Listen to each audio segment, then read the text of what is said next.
Over the centuries, these two cities have become so closely associated with the basest sins of mankind that the scientific community has even named the sexual orientation of some people after the city of Sodom. We all know the legend about these settlements. They were wiped off the face of the earth. This fact has always seemed dubious to scientists, and up until the middle of the 20th century, they claimed that the episode was completely fictitious and no destroyed cities ever actually existed. However, in the 21st century, the scientific community changed its mind. Why did this happen? To find out, let's first refresh our minds on the biblical episode. So, about 2,000 years before our era, two strangers knocked on the door of Lot, a resident of the city of Sodom. Lot received them, washed their feet, sat them down at the table and fed them. But then the locals arrived and demanded that the strangers be handed over to them in order to have sex with them. Lot refused, the Sodomites insisted, the conflict escalated. Then Lot, in despair, offered the inhabitants his daughters, but they refused and began to make their way into the dwelling. The guests sent blindness to the crowd, and Lot was told that they were actually angels and had come to earth to put an end to the city, which had sunk into debauchery and idleness. The angels commanded Lot to take his wife and daughters with him and flee the city as quickly as possible. And, most importantly, under no circumstances to look back. Lot and his relatives ran away. Meanwhile, fire and burning sulfur fell from heaven on the city of sin.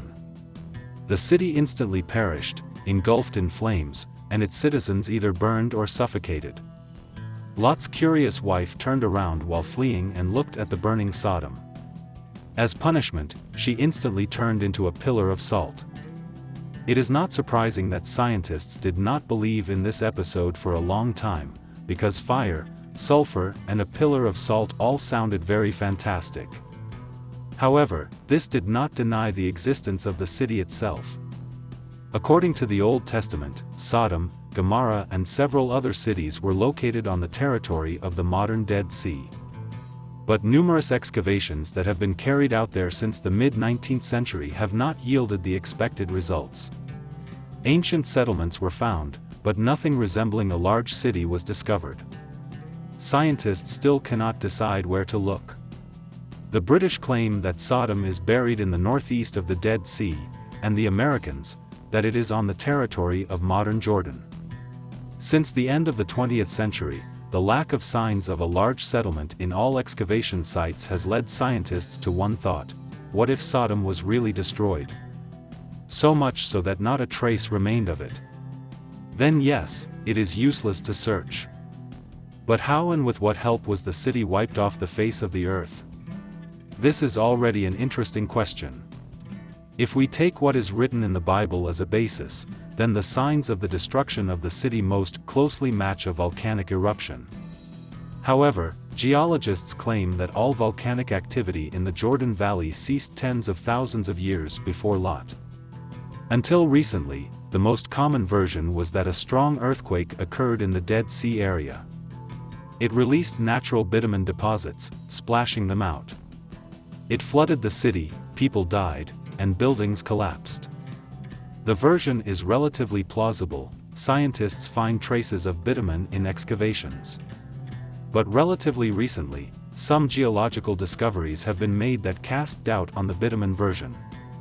During excavations in the Tel El Hammam area, archaeologists discovered an unusual layer of soil. A strip of soil 1.5 meters deep consisted entirely of ash. Pieces of molten glass and remains of adobe bricks were found in it. Ash is formed at abnormally high temperatures.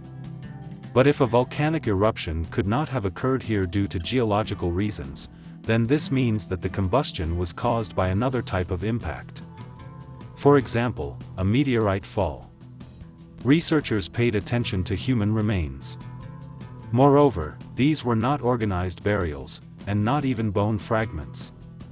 Scientists found only their particles and, upon detailed microscopic examination, discovered that microcracks in the bone tissue were filled with molten sand.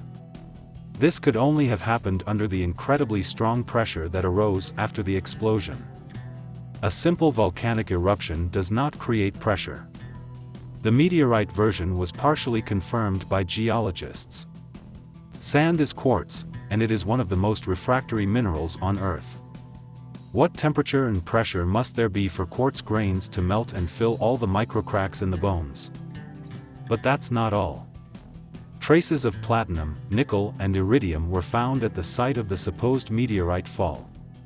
There are almost no such metals in the depths of the Earth, and all their numerous deposits are on the surface.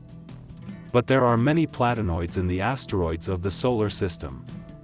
The next indirect proof of the meteorite version can be the Dead Sea itself. When the meteorite hit the ground, the area was covered with a giant layer of salt, which was thrown out of the reservoir. That is why the once prosperous cities in the Jordan River Valley were hastily abandoned by people. Instead of a green carpet of vegetation, a lifeless salt desert arose there. And even the salt pillar that Lot's wife turned into also has its own explanation. The fall of the meteorite was accompanied by a powerful explosion and a bright flash of light. The woman turned around, instantly went blind and died. In this version, everything seems logical and harmonious. Everything, except for one thing. Where is the crater? After all, the fall of such a huge and monstrous meteorite in its power must have left a huge crater. But it doesn't exist. Moreover, there is nothing that would indicate a crater from a collision with the ground. So maybe it wasn't a meteorite after all? Excavations continue, scientists are looking for new evidence, and for all of us, the story of the sinful biblical cities proves that everything written in the Bible is not human fantasy, but real events. And if this is so, then a simple question arises: why did God need to destroy these sinful cities? Firstly, it is very doubtful that the Creator personally burned Sodom, since the main and dominant feature of our Creator is love and kindness. It is very possible that in those distant times, God, through His angels, completed the creation of people in His own image and likeness, and the inhabitants of Sodom and Gomorrah ultimately turned out to be simply the result of an unsuccessful genetic experiment, so the Creator decided to simply erase them. This is perhaps the most plausible version of the liquidation of Sodom and Gomorrah.